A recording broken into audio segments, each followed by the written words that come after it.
Efésios capítulo 2, versículo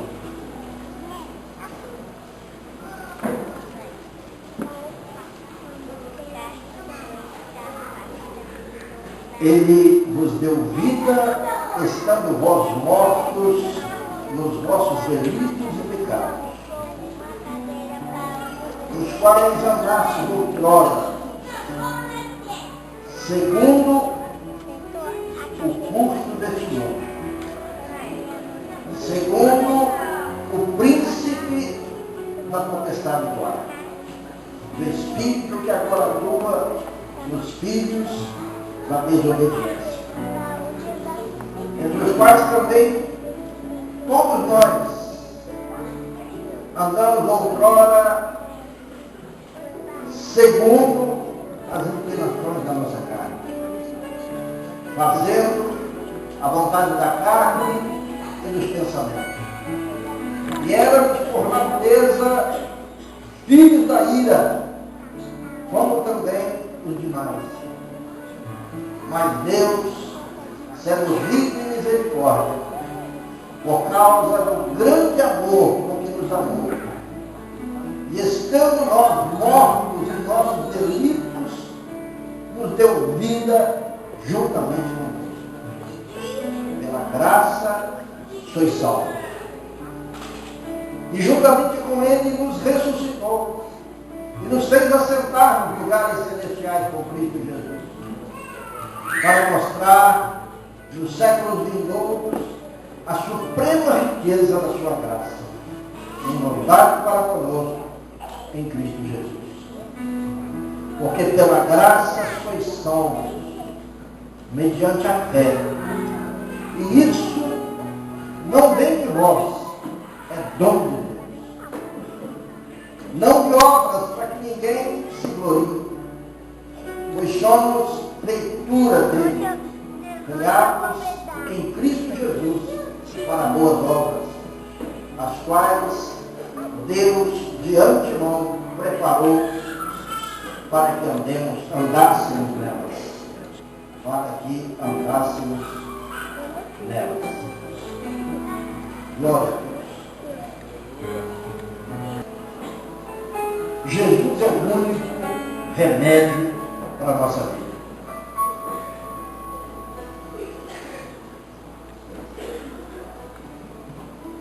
Quem são as pessoas que precisam de remédio?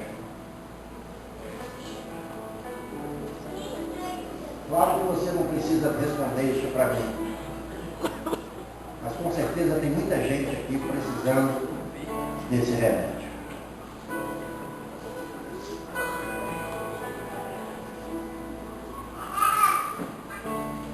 Fazendo uma análise desse diagnóstico que você mesmo fez aí, se você precisa ou não desse remédio, nós vamos fazer em 3 segundos uma explanação para que você tenha um norte, tenha uma direção para começar a trabalhar isso na sua vida.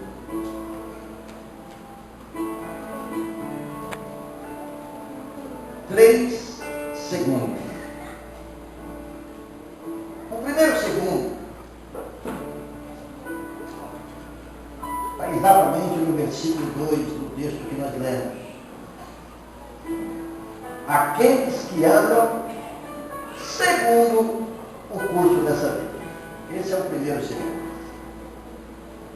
Aqueles que andam segundo o curso deste mundo.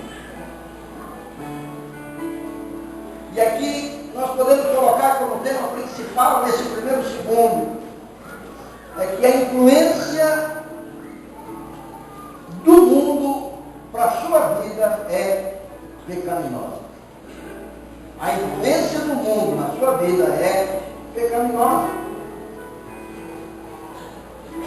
Uma verdade que vai estar nos 3 segundos é que o homem, por natureza, é pecador. ele não precisa de nenhum tipo de ajuda para pecar. O homem, por natureza, é pecador. E ele não precisa de ajuda para pecar.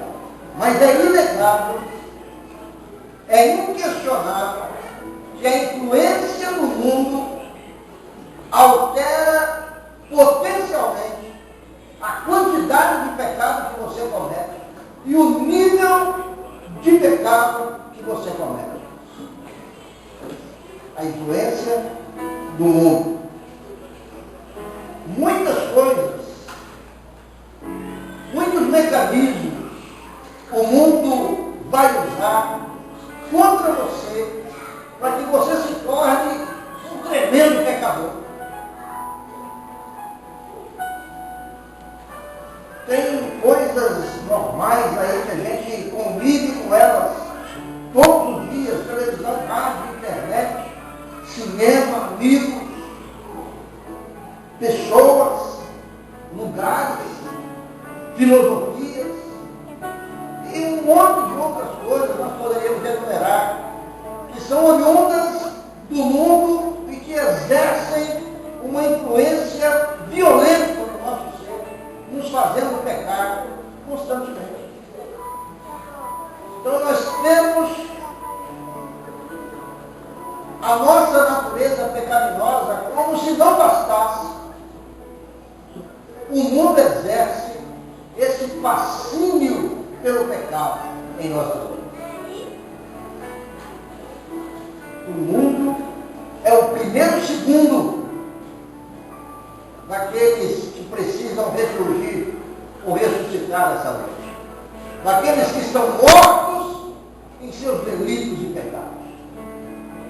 Essa noite, o Senhor vai promover aqui uma ressurreição geral. Glória a Deus. Nós vamos sair daqui ressurretos em nome de Jesus. Aleluia.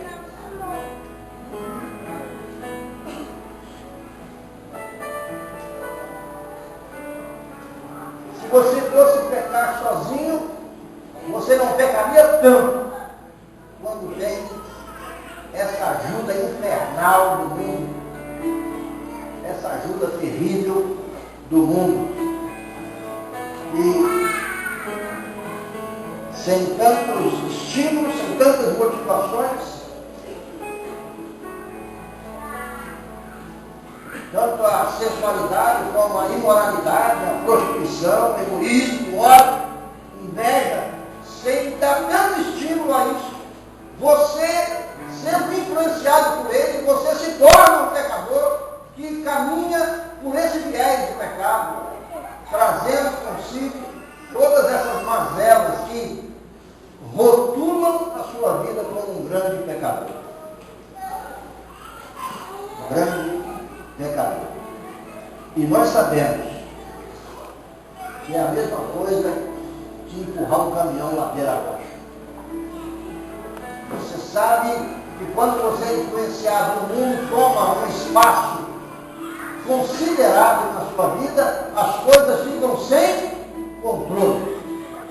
E você peca inveteravelmente. Você peca tranquilamente. E peca tanto que você acha que as coisas que você faz não tem nada a ver.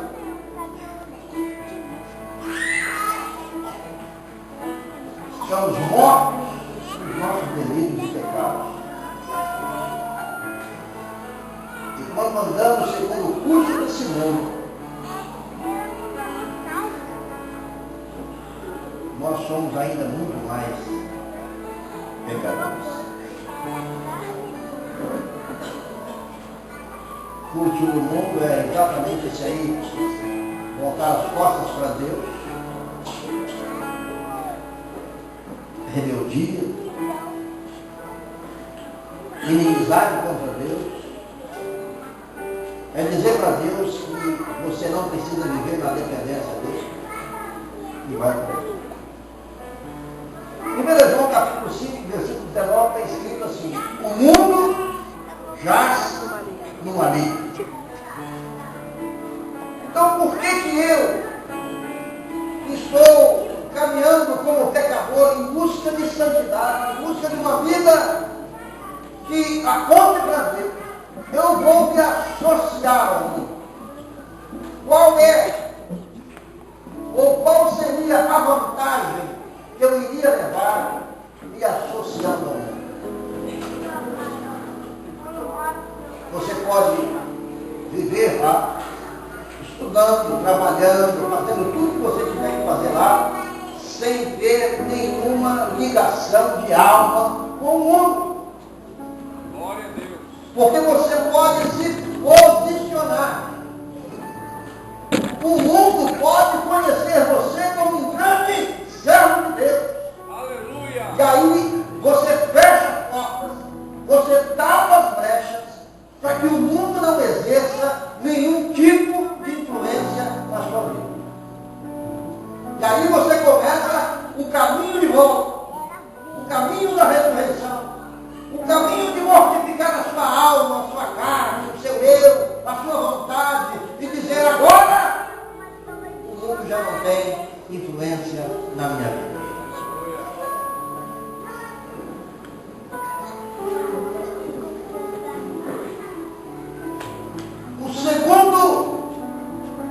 Segundo, falamos do primeiro segundo. Vamos falar do segundo segundo. E não é redundância. É aqueles que andam segundo o príncipe da potestade do ar. Influência pecaminosa de Satanás. Quando nós fazemos escola de livros, é interessante que essas coisas, elas ficam muito vivas em nós, porque nós descobrimos os 3 inimigos comuns da nossa alma. E Deus nos ensina como nos livrar deles, como nos posicionar, para que esses inimigos não tenham influência na nossa vida. E são esses 3 inimigos que nós estamos falando hoje. São os mesmos. Sabe por que nós falamos os mesmos? Porque muitas vezes a mensagem, nós ouvimos a mensagem, ela fica só na área da mente, faz muito bem a mente, né, ao intelecto. Você escreve, fala e elogia a mensagem, que mensagem linda, que coisa maravilhosa, mas fica aqui só aqui na mente. Ela não exerce influência no seu coração, ela não desce para mudar a sua vida. Ela não tem influência de transformação, porque ela só fica na área da mente. Na área da mente ela não gera nenhuma transformação na sua vida. Coloca a mão na sua cabeça assim. Fala, Senhor, toda palavra vinda do Senhor, eu ouvir, que faça bem a minha mente. Mas muito mais, Senhor, que desça para o meu coração, que gere transformação, em nome de Jesus. Enche a palavra, Pai. Dê um aplauso ao Senhor, por causa dessa verdade.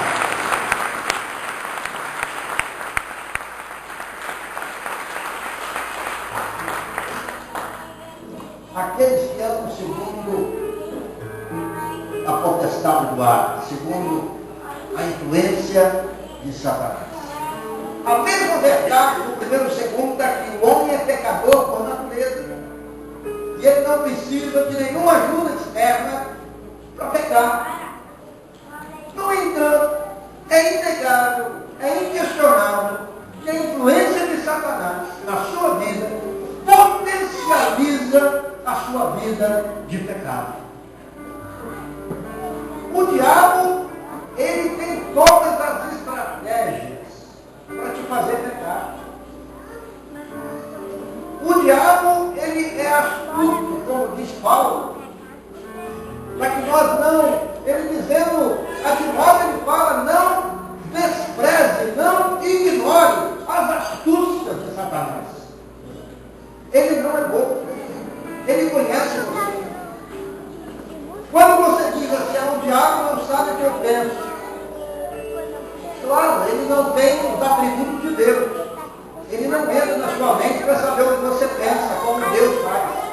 Porque Deus conhece a sua mente, Deus conhece a sua alma, Deus conhece você, tudo que há em você, ele sabe de tudo, mas do diabo não.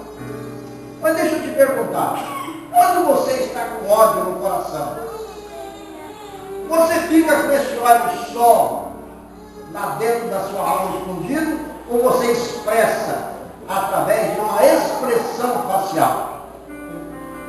Quando você está com ódio, você está com cara de raiva, meu irmão.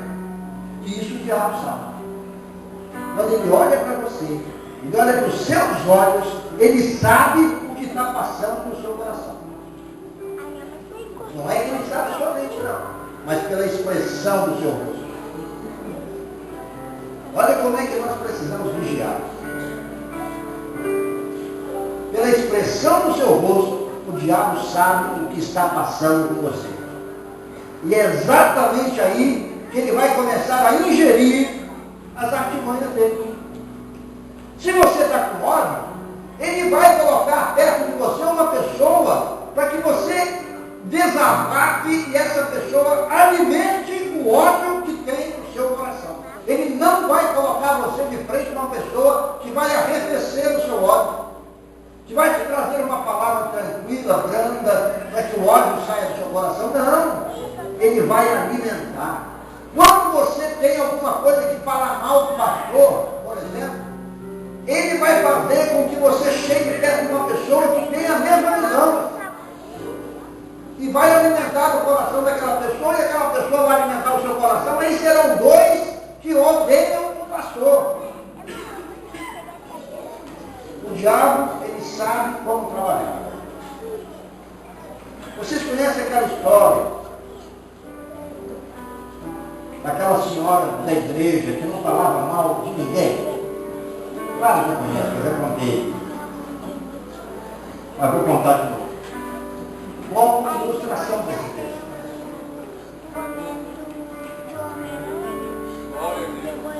Dois rapazes da igreja que viviam passeando na igreja, vendo as meninas e tal. Olharam para aquela velhinha e ficaram intrigados. Como é que essa velha não fala mal de ninguém? Que coisa, toda vez que chega perto dela, ela tem que falar bem de alguém. Ela fala bem de todo mundo, não fala mal de ninguém.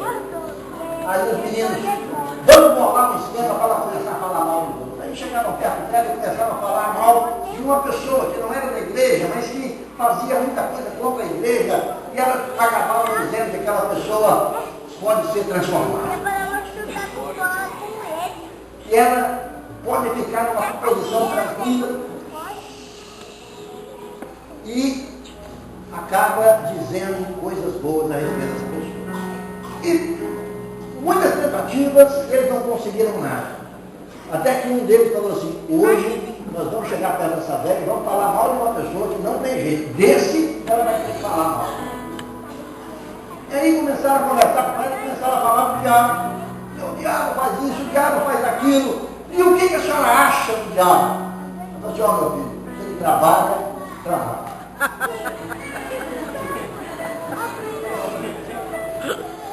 Não é verdade? O diabo trabalha. Ele não faz. E quando ele olha para você, meu irmão, e vê uma brechazinha, segura, porque o negócio vai ficar bem. E sabe por que ele faz isso? Porque ele quer a sua morte. Aliás, ele não quer a sua morte, ele quer fazer com que você permaneça na morte. Para que você não tenha vida. Para que você fique separado de Deus. Para que você não goze das benesses do céu. Para que você fique alijado do plano de salvação. E aí ele começa a ingerir esses projetos mirabolantes na sua vida que te fazem cada dia mais morto. Esse é o plano, esse é o projeto. Mortos em nossos delitos e pecados. Essa é a influência maligna de Satanás na nossa vida. Traz todo tipo de comportamento que coadunam ou são coerentes com aquilo que o próprio Satanás ministra na sua vida. Trazendo essas imoralidades, egoísmo, inveja, tudo isso aí que nós já falamos, de engano, suicídio, corrupção, guerra, e vai por aí. E pode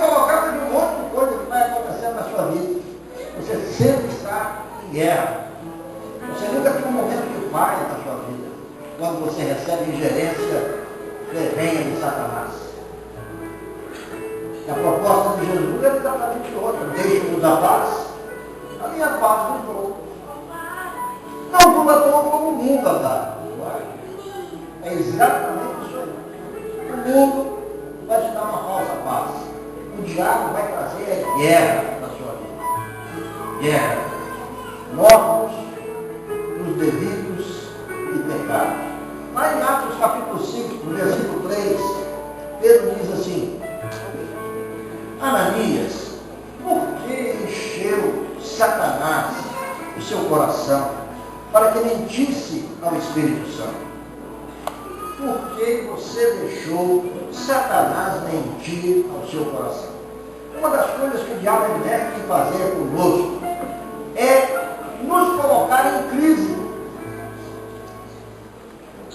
Tem nada acontecendo de ruim, mas de repente ele arranja um pretexto, alguma coisa, para que você comece a entrar em crise. Porque você em crise, você perde a capacidade de pensar, de raciocinar. Em crise, você não vê solução. Em crise, você vai cada vez mais para baixo, porque você não vê luz no fundo. Em crise, você se torna um homicida. Em crise, você se torna um suicida. Em crise, você confirma a morte dos seus delitos de pecado. Então, o que nós precisamos entender é que nós precisamos ressuscitar. Não há mais como ficar dando oportunidade para que Satanás tenha influência na nossa vida. Muito bem. Terceiro, segundo.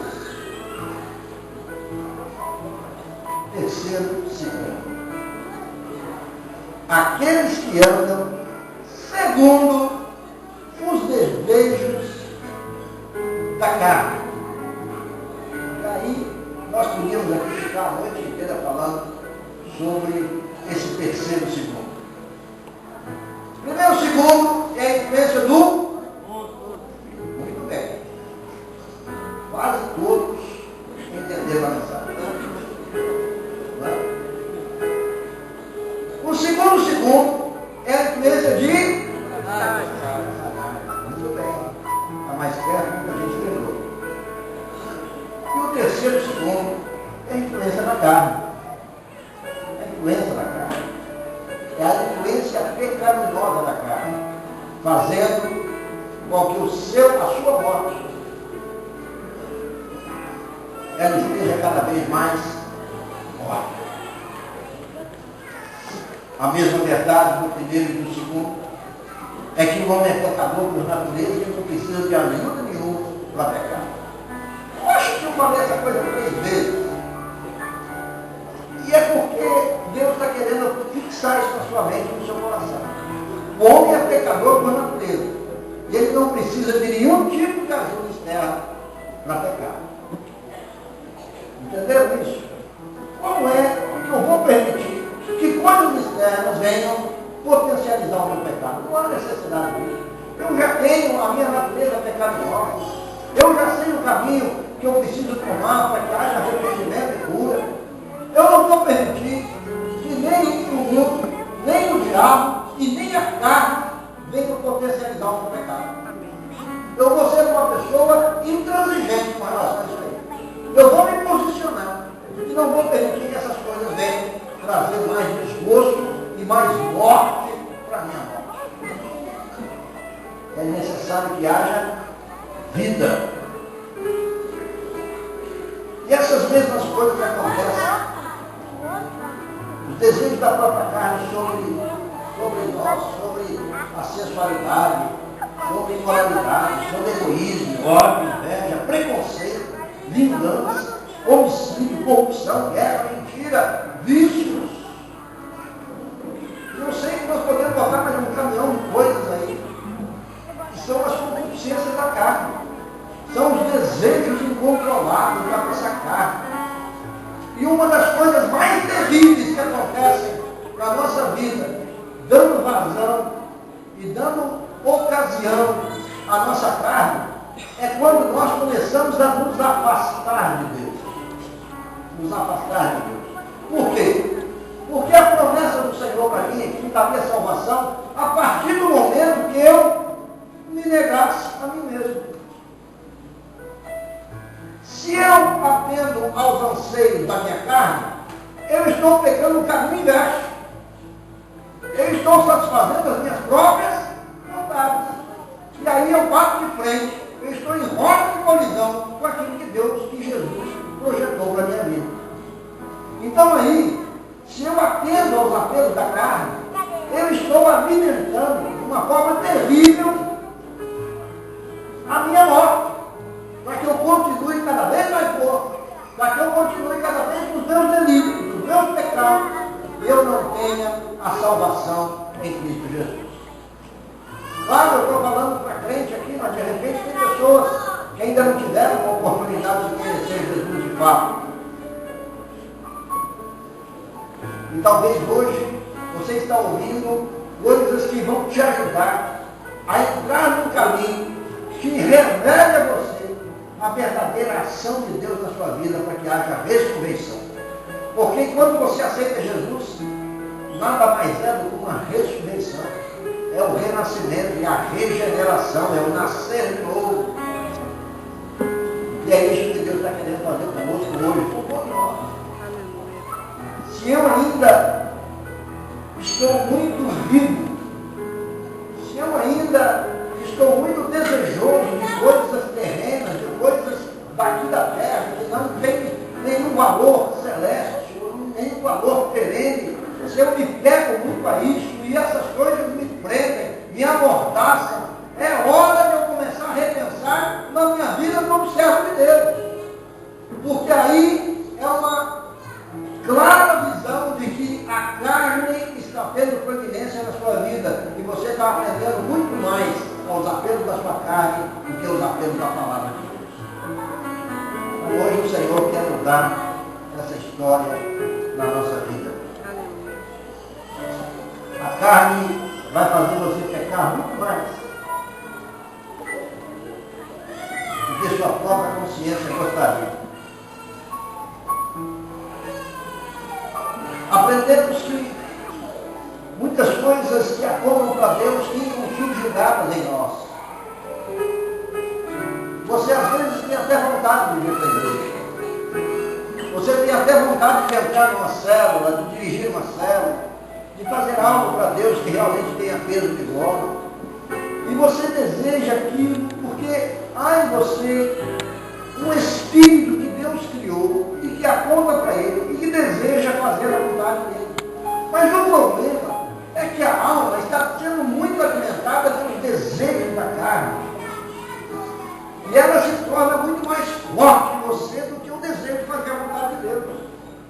E você não consegue vencer, porque ela exerce muito poder na sua vida. E aí o que acontece? Alma e espírito. O que Paulo fala a respeito disso? Que existe uma luta diária, constante, entre a alma e o espírito. Porque ele sabe que a alma aponta para as coisas daqui. A alma quer fazer aquilo que satisfaz a carne. A alma quer ver as coisas que fazem bem aos olhos. E quando você faz isso, você abre porta para que o diabo venha e alimente ainda mais esse desejo da sua alma. E quando você quer fazer alguma coisa para Deus, o Espírito vai subjugar. Mas quando há regeneração, quando há ressurreição, isso muda de posição. O Espírito passa a subjugar a alma. Porque você pode dizer assim, mas eu tinha uma vida de prática no domingo que se eu for para a igreja vai me atrapalhar, porque eu vou fazer isso, vou fazer aquilo, eu quero descansar, eu quero passear, eu quero ir para o cinema, eu quero fazer qualquer outra coisa, e se eu for crente, eu vou ter que ir para a igreja no domingo. Enquanto você não nasce de novo, esses questionamentos ainda existem na sua vida. Mas a partir do momento que há regeneração, o Espírito passa a ter domínio. E E ele começa a ministrar a sua mente, dizendo que a melhor coisa que pode acontecer na sua vida é você vir para a igreja. Aleluia. É você estar em comunhão com o Senhor. É você estar em comunhão com os irmãos. Porque você vai experimentar a abundância de vida que Deus prometeu para nós. Enquanto nós estivermos no mundo atendendo os apelos da alma e da carne, nós vamos ter aquelas alegrias passageiras, e logo que passa a alegria, vem a depressão, vem o arrependimento, e você se torna uma pessoa infeliz, você não consegue caminhar firme, altaneiramente, olhando para cima, porque você está à mercê da sua alma, da sua carne e do diabo. O mundo exerce essa influência na sua vida. Mas a partir do momento que eu nasço de novo, a partir do momento que há regeneração, a partir do momento que as coisas tomam posição contrária na minha vida, eu vou ter alegria de fazer a vontade de Deus. Glória a Deus. E tudo aquilo que eu pensava que vai ser uma prisão, ser crente, eu perco a minha liberdade, você vai descobrir que aí é que você passa a ser uma pessoa livre. Quando você converte, aí é que você é livre.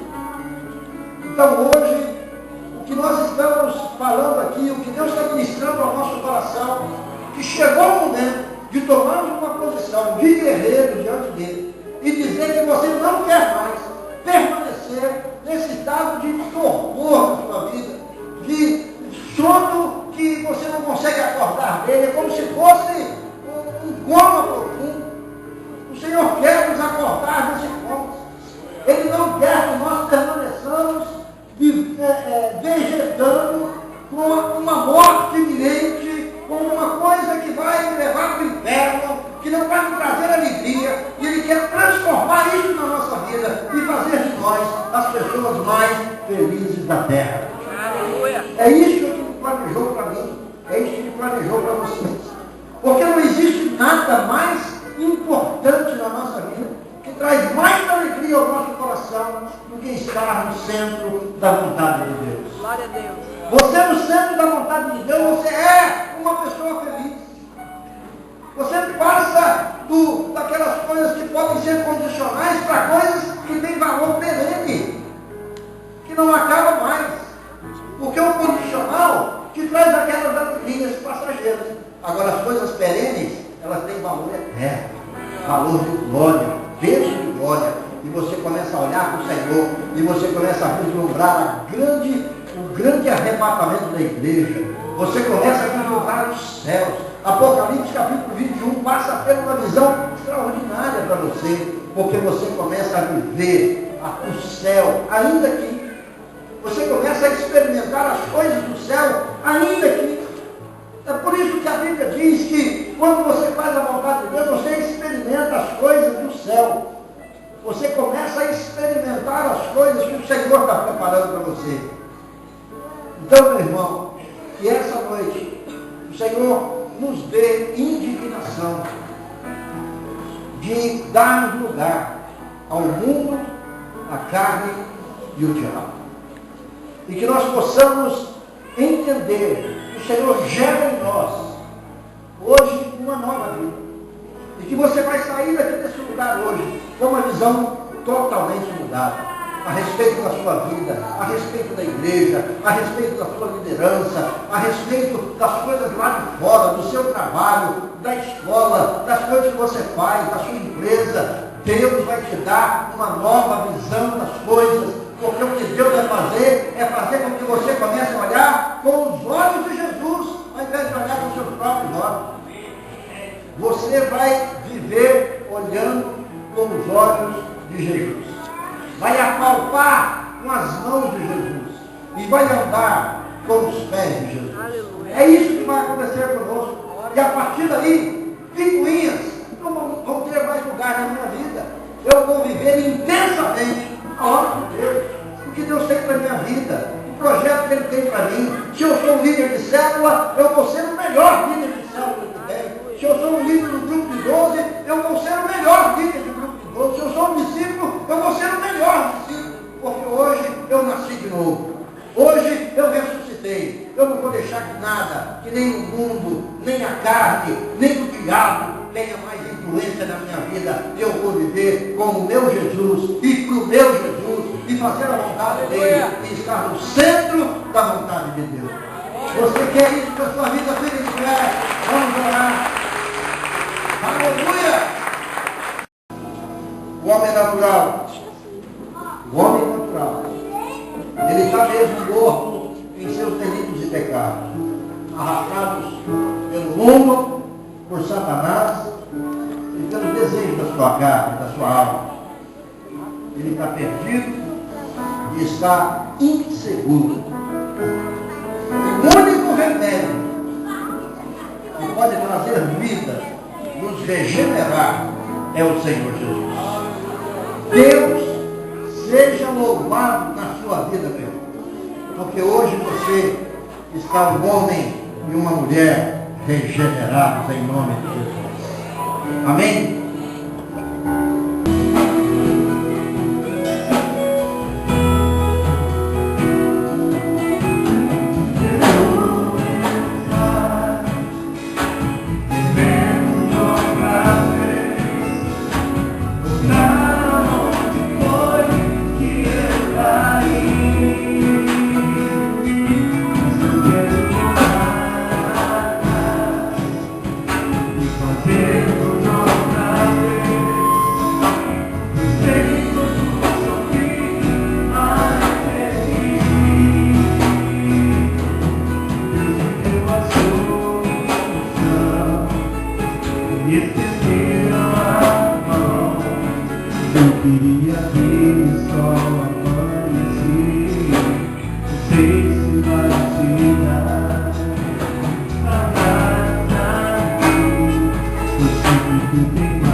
Demonstrado ali na cruz do Calvário é que é capaz de transformar a minha vida.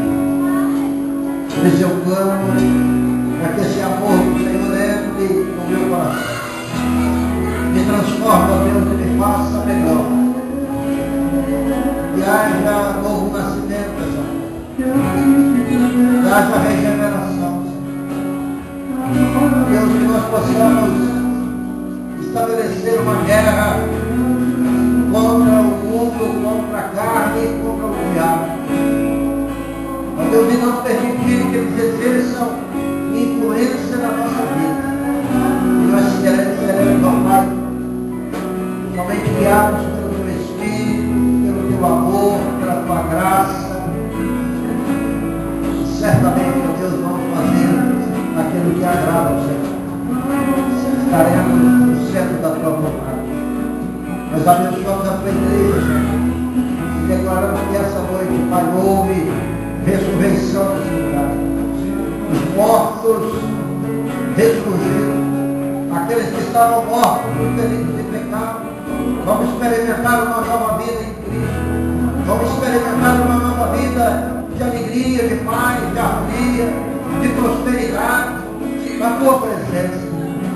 Eu declaro, Senhor, que a Tua igreja recebe essa palavra essa noite, em nome de Jesus. Amém. Aleluia.